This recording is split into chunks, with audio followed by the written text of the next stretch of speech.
Hey guys, today I'll show you how to delete Instagram chat from both sides permanently. Kindly watch carefully so you don't miss a step.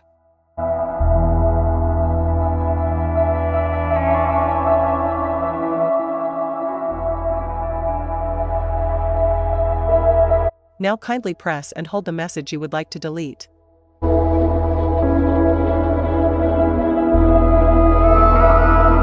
Select Unsend.